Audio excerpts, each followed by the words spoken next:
Let's begin. 5, 4, 3, 2, 1. Oh crap, we actually need to record a show. Yeah, we should do that. We should do that thing. We should Okay, do excellent. Welcome to Podcast76. I'm Ruskeydoo. I'm Grey, and we're recording a show now. Look at us recording a show. Oh, right wow, now, we are right so here. organised. It's happening. My goodness. I know, right? Wow. I think my excitement just exploded. I'm excited. It's not every day you get to record a podcast. Oh, it's every week. Yeah, exactly, And right? do you know what? I reckon if you really wanted to record a podcast every day, you could, but it'd be a lot of work. It'd be a lot of work. I think once a Yeah. week is a nice medium for me. I like once a week. Yeah, exactly. Let's stick around once a You're week. not spending every night prepping show notes and blah, blah, blah. Mm. Speaking of prepping show notes, do we have some topics of conversation for you this week? Well, I mean, of course we do, because otherwise, what kind of show would this be? That was a rhetorical question. There's been an update. There is a small amount of stuff on the forums. The Overwatch League teams have been finalised, and permabans are coming soon. Yum. So, first up, the update. Yep. This is kind of, I think we could talk for a long time on this. He says, I say that, right? We're going to talk about this for maybe 2 minutes and be like, well, First of all, Junkertown is now officially in the game. You log in, Junkertown's on the front screen. It's all kind of cranky and it's got a little bit of metal guitar in the background. now I haven't bumped into it once. No, I haven't either. But here's the thing. We've now got, 16 maps? Yeah. So you'd have to play 16 games to have even odds of playing Junkertown. And even then, you may not get Junkertown because it is quite likely you'll also play another map twice in a row. Yep, obviously. So what I'm going to have to do is I'm going to have to get into arcade and deliberately play a load of Junkertown. Yeah, I gotta really memorize where all the health packs are, where all the good places to kind of dodge in and kind of hide for a little bit are, all that sort of stuff. Yep, exactly. And it's going live in comp by the time you are listening to this podcast, it's probably gone live in comp because I think they said it was a week and it was released 2 days ago. Yeah, so no, it's probably, you'll probably have like a day or so to like really prepare yourself. Good luck. Yes, it's going to be interesting. Yeah. So, in fact, something that we haven't put in the show notes, but some people saying, oh my God, the defense always wins. And Jeff chimed in on the forum saying, actually, it's 51%. And it's 51% in favor of the attackers. Yeah, so yeah. Check your facts, people. Although, I mean, it doesn't stop there being a possibility with those data points that we have that maybe someone at a particular level in the game has an experience where one attacking team or defending team always wins or loses. If you're really high up, offense always wins, and if you're really low down, defense always wins, or something. I can believe something like that would be plausible. I mean, also, there will be someone out there who will play the game they'll play the map 20 times and the attack will always win. Just because probability, right? Yeah, statistics eventually happens. You got that many people playing the game. Also, it's just one of those things of different players are going to learn different ways, and if you're kind of playing a way that is weak on that particular map, you're more likely to lose, if you're fine overall. I wonder if the person who complained that like the defense always won was like a Symmetra main and like played Symmetra every game, because that would explain a lot. That would explain a lot. Yeah, but I have a feeling from this map that they've actually learned a lot about initial choke points from the first spew of maps that they've done, because this one is just a lot more open, and the way that you engage on the first point is so different to all the other maps. I think it's going to be really interesting. Yes, I did realise that the way that Overwatch team describe it as an escort maps kind of sounds like it's full of hookers. You know, I'd never really considered it like that, but sure. Because Anyway, yeah. Okay, now, the big stuff is the character changes that have gone in. I think the map's plenty big, but sure. Because here's the thing. The map is only going to affect your game a 16th of the time. And theoretically, these are going to be like a 23rd of the time each change. No, because you only play on each map 1/16th, but you need 12 players in a game, so it's much more likely you're going to encounter player character changes. Yeah, you've got 12 on each, so yeah, it gets pretty likely. Okay, fair enough. Sure. Yeah. Okay. Good. So first up, there is the Mercy changes. Yes. So now, we've gone through these before, but is it worth going through just because they have tweaked some stuff for its final kind of iteration into the game? Sure. So Resurrect is no longer Mercy's ultimate ability. Instead, it is a normal ability bound to E. You can use it every 30 seconds. The radius is really quite small now, like really quite small, and you don't get invulnerability whilst Resurrection is active. The person who you res does get a short period of invulnerability just so that they can like wake up, go, what's going on? And then move. And not immediately be like, oh, I'm dead again because I can't move. Shot. Exactly. Yeah. Her new ultimate ability is called Valkyrie, which basically means that you become Super Mercy. You can fly in every direction that you want to.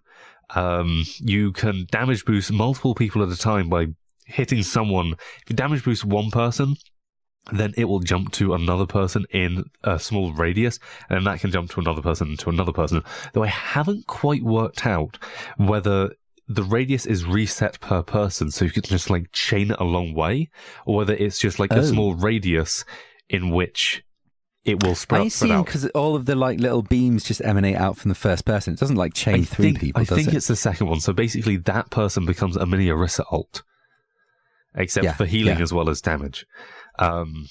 Which seems a bit nuts to me, because it does kind of make Orisa's ult look pretty bad. It makes Orisa's ult look awful. I have to say that this is so much stronger than Orisa's ult because it gives you so much more survivability, and people can move. People can move, and it's just so much stronger than Orisa's ability. And you just put out a crazy amount of healing. It's kind of like a mini trance plus potentially mini damage boosting if you're not taking that much damage. Like the amount of times, because I'm a flex, and flex means essentially you play a lot of tank and support. So I've been playing a fair amount of Mercy since these changes went live, and the amount of times where you just like flick to damage boost as people collapse on someone and they just melt. It's really crazy, and then you just flick back to healing and bring everyone to life again. Mercy seems really strong at the moment. Yeah. Especially just with the res being like, it just means team fights go well for you, because as soon as someone dies, you just bring them back. Yeah. So, yeah. That being said, it does really punish people who are out of position now. Yes, because if you die like way out somewhere, Mercy's not going to fly to you and get you back up. Yes, we have lost the game to that, by the way. Yes. Which one? Was that where I charged someone? Was it my fault? No, it wasn't your fault. It was Lucio's fault. They just overextended into the enemies, and I kind of forgot that you didn't get the passive, the invulnerability. So because we were close, I walked in to get the res, got the res off, tried to fly out, but I took too much damage on the way out, and we lost that point. Wait. When you say it was the person who overextended, it was their positioning and my mistake. I'm saying we lost the game to that. Yeah. So I've been noticing a load of interesting effects of this. One is that Zarya's now got crazy more powerful. Yep, because fights last a lot longer. Yeah, and that's what you want to happen with Zarya. You want a fight to last long so you can get up your boost and then just become this ultimate laser machine. And yeah, it's pretty good. She seems pretty, Yeah, she becomes one of your main heal targets in a fight because she can be really, really aggressive now. And you build your ult really quite fast. And then you just get to keep a lot of people alive for, through a fight. It's really strong. I'm going to say I think that it might be a little bit too strong, the tempo plus. This ultimate ability is really strong. And she's got a really strong E ability, which just brings people back to life. And I know that technically Anna can out-heal a Mercy, like in a single team fight where Mercy doesn't use her ult. But overall, I think Mercy actually puts out more heals because when you use your ult, you put out a crazy amount of healing. And also, Mercy's heals aren't stopped by barriers and such. Yeah, and she Which has the is res. less of a thing now. It is less of a thing, but because there's not monkeys everywhere. No, but there's actually a lot of Orisas. So, like, it's one of those things of if you're doing the Anna thing of staying kind of far back, because then you're not participating in the fight and someone really has to try and flank to get you, and basically takes themselves out of the team fight for, 5-10 seconds. They have to go a long way to kill you now. But if Orisa puts down a bubble and people move beyond the bubble, they just don't get heals. Yeah. The thing that I do like about these changes, though, is that it does make Mercy so much more active as a character. You're doing a lot more stuff. You're doing a lot more stuff. She's definitely more interesting to play. And also, there isn't that, like, odious thing of, like, when you did your ult, you got some kills, and then there's just a massive res, and you're just like, what is the point? Why am I even doing this? Absolutely. Yeah. So I think these changes are in the right direction, but I do think they're going to need to tweak those numbers down a little bit. I think she is going to be a little bit strong. Maybe. That's my sense. Give it time. To be fair, you're often right about this. You always say, I don't think this is right. And I'm like, well, I don't know. Give it time. I'm sure it's fine, really. And then like a week later, the devs are like, yeah, we should totally fix this thing. It was really obviously wrong. And I'm like, yeah, okay, fine. Next up, D.Va. Yes. So D.Va now, she doesn't have as much defense matrix. So it eats up her charge. 50%. It eats up charge twice as fast. Although she's got more regeneration now. Yes, a little bit. That wasn't initially in the PTR, was it? No, they've increased it ever so slightly. So it was like 10% per second, and now it's 12.5% per second. So it's like down from 10 seconds to 9 seconds or something like that. It's not a massive change. It's just a little tweak so that the defense matrix actually feels like an ability you get to use, which I kind of understand. Then she also got micro missiles, which is where you fire missiles at people. We've talked about how bland this is, haven't we? Yeah, it's just damage. That's it. And although it's okay, this combined with the cannons while flying. Oh, it's made her so good at just flying at stuff and killing stuff. Yeah, because you can now fly. You can actually defense and micro missiles people as well. So if you just fly at someone whilst holding down right click and using your missiles, you can just melt people sometimes, and there's not much they can do about it. Because that engage time is really quite short, and you kind of catch up with those missiles as well, and you can just get right in someone's face, and when you hit them, you unleash all the missiles, and they die very quickly. Yes. Yeah, I'm a little worried. This isn't something that's affected me as much because I play tanks. Like, D.Va doesn't dive on tanks, but playing squishier characters, they can melt pretty fast. Yeah. I'm wondering if it's just going to be one of those things of having enough more Zarya in the meta is going to make D.Va worse, and therefore, overall, it kind of works out. But sometimes it can feel a bit like, okay, I couldn't kill that character because they had their defense matrix up, and they were flying at me, and they were shooting missiles. What was I meant to do? Yeah. So it's not be there. Be somewhere else. Yeah, oh god. Yeah, that's a great solution. I mean, to an extent, like if it ends up that she can only punish people when they're out of position, sure, fair enough. I'm just worried that like people are going to find themselves going, okay, I wasn't really much out of position, and she just flew at me and killed me, and there was nothing people around me. I have a suspicion that D.Va's going to become super good off this. Yeah. I have a suspicion as well. I have a suspicion they're going to tweak some numbers with D.Va as well. Yeah. But that's okay. Yeah, but I do think both D.Va and Mercy are going to more be numbers tweaking now than like, okay, we have major overhauls. Yeah. Oh, yeah, I mean, sorry, go on. I was going to say, do we want to talk about the things mentioned on the forums, or do we want to leave that until a little bit? Sure, we'll go into the thing about Matt mentioned on the forums. It's basically that someone has pointed out that you have this hold to run function with Soldier. And why not have that with D.Va's boost? Yeah, because otherwise you are forced to fly for the entire thing, because now you can fly and fire at the same time. So shooting your gun doesn't stop you flying. Exactly. So there is a way to stop yourself from flying, by the way, melee. Yes. Melee will stop you, but it's one of those things of it's kind of clunky because you kind of just... It doesn't feel great. It doesn't feel great. It's one of those things it does mean that you kind of fly up to someone and just go boop on the nose, which is kind of funny, but it also means that you can't fire for a short period of time, and that's not optimal. No. So yeah, but we haven't talked about the biggest character change in this whole thing. Oh, go on. Which is Reinhardt being able to look around while holding up his barrier field. How good is this? It's glorious. It's just so good. It's wonderful. You can like line up your target on things while you're shielding. You can... Okay, so here's one moment where I just realised how good it was. It was we're defending the choke on Volskaya. And we're pushing out of the choke, and like the enemy are mainly coming from the right, but I need to keep an eye on the left. But that's okay. I can keep my shield up on the right and just kind of peer my head round to the left. It just feels really, really good. I can imagine. Really good. I think it's one of those things of as soon as it's in the game, you just can't go back. Like, it's wrong. It'd be broken without this. I just think it's just good. It's just good design to have that in there. Wait.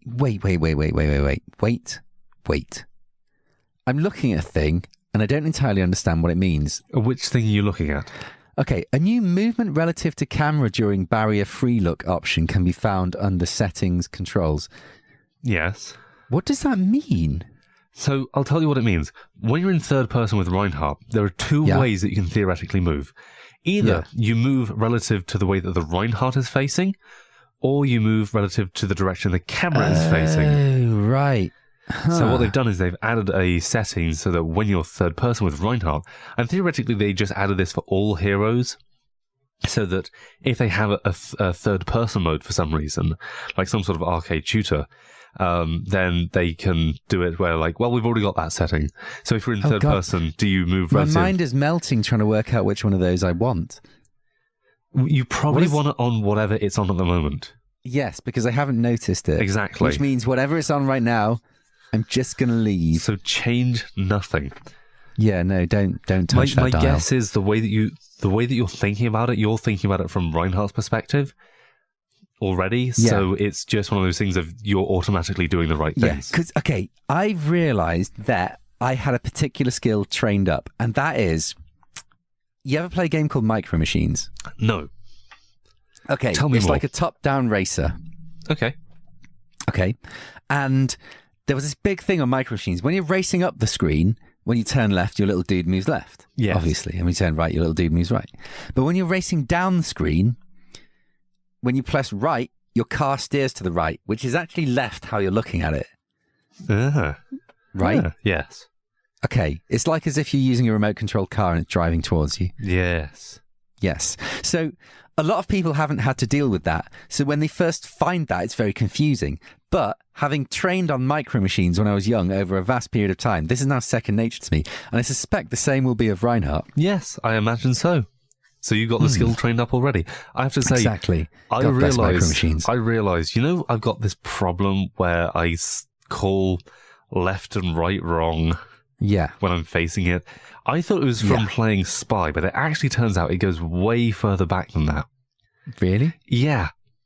It goes back to since I was about like 18, 19, when I first started photography. Because whenever you tell a model, raise your right hand. Shit. Yeah, no, that's a problem, isn't it? Yeah. And I've just been doing this for so long that I keep forgetting about like... someone else, and when I look at someone, I'm really good at telling them, use your left hand or use your right hand. Getting it right for their perspective, but it's the wrong way round. That is such a niche problem you have there, Grey. I feel very proud of myself. You are special. You are so special. I always thought so. Yeah. Yeah, so that is the update. There's been a load of bug fixes, but yeah. Oh my God, there's so many bug fixes, but good. Fixing bugs. Likey. Yeah, important. Excellent. Good. So we've talked about the forums. There was loads of little things in the forums that weren't actually that interesting, so we've ignored them. Yep, pretty much. So next up, the Overwatch League teams have been finalised. Yes, and it's all kind of happening beginning of next year. I think we have the pre-season late this year, sort of like over the winter, and then we kick off the Overwatch League early January next year. So this is like locked in and finalized, and we have the 12 teams for the inaugural season of Overwatch. Which is kind of crazy, right? It's one of those things of, I mean, think about the ways in which Overwatch League is moving esports forward. Of, you got to have a minimum wage. You got to take, you got to share your profits with your players. All these sort of things, which is just like, well, yeah, of course, someone who has a job should have some of these things, and people should be. There's not really another esports league like this, is there? No, I mean, no.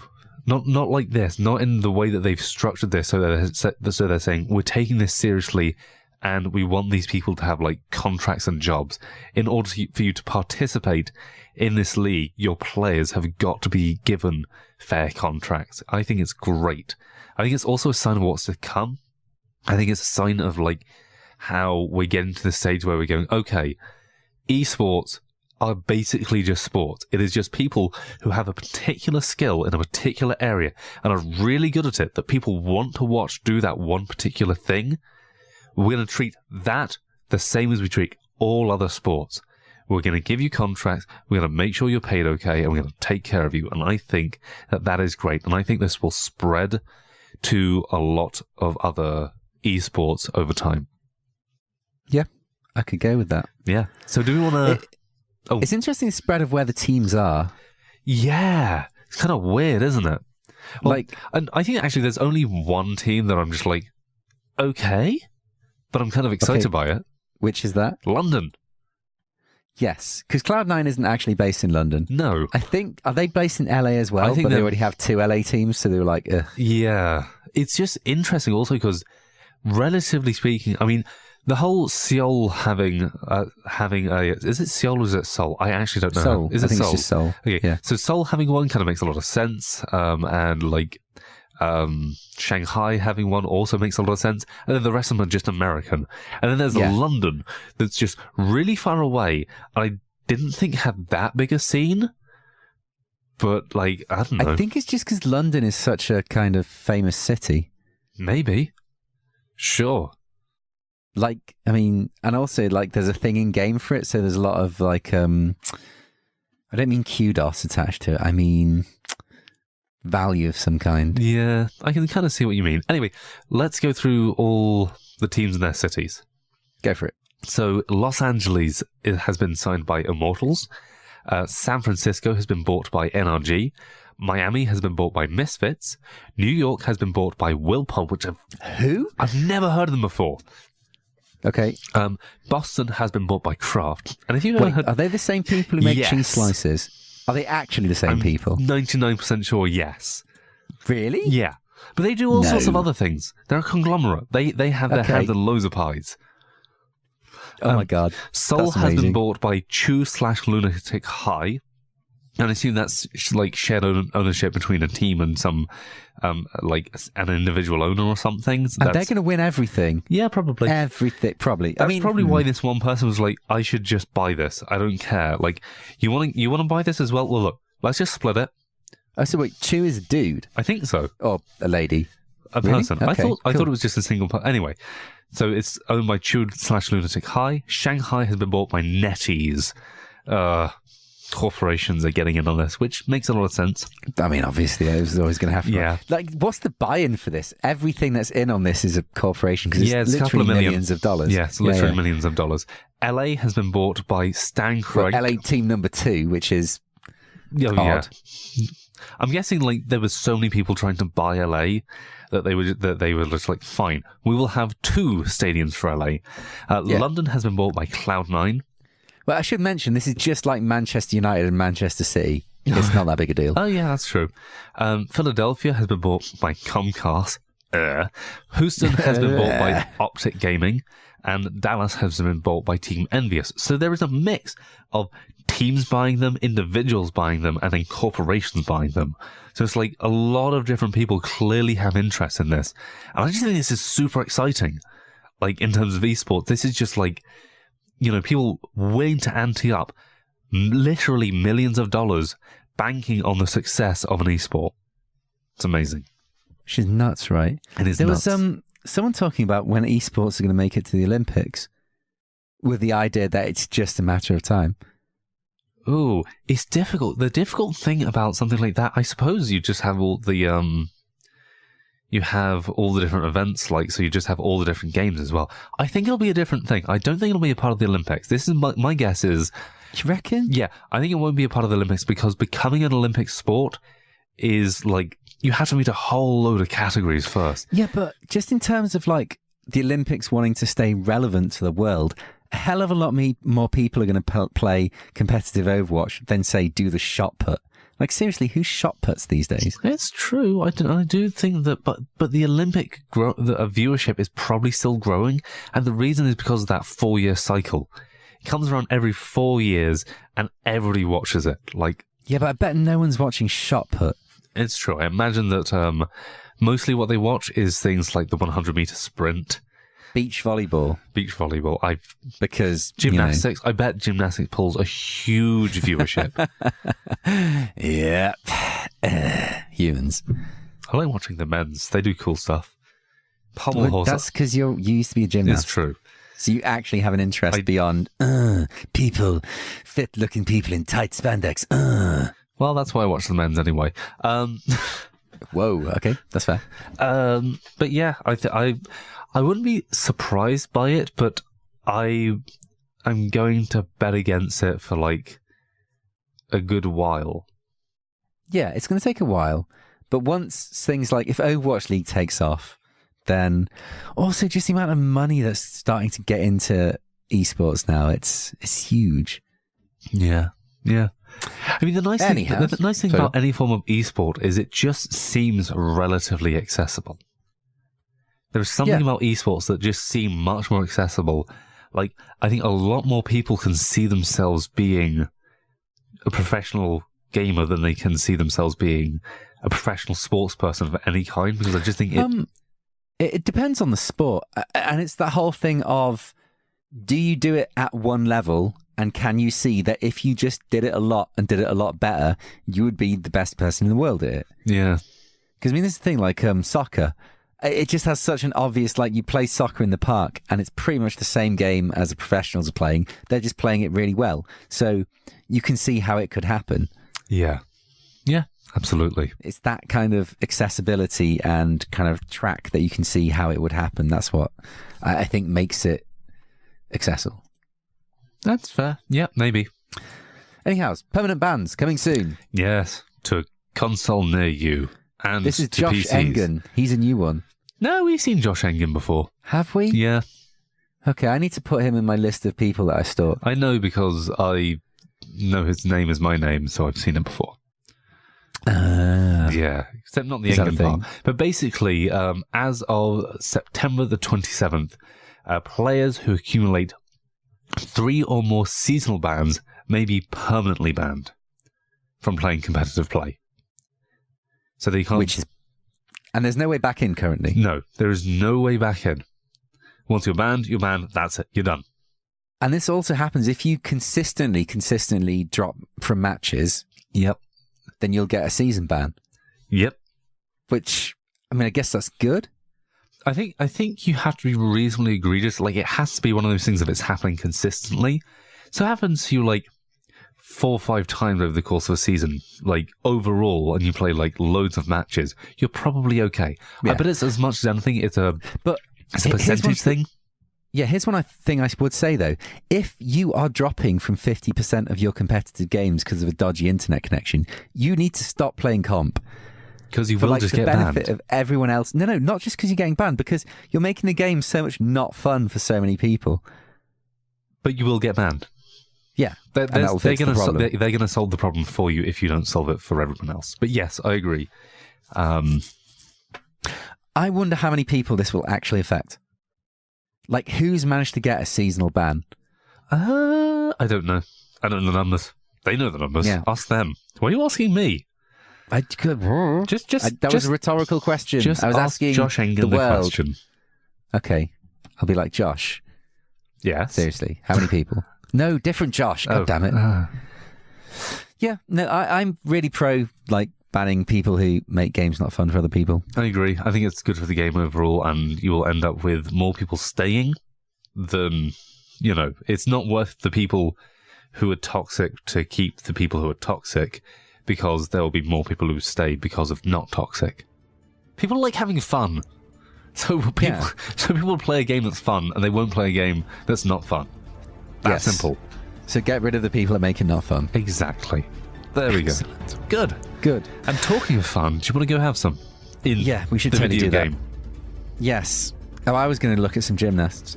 Oh. I've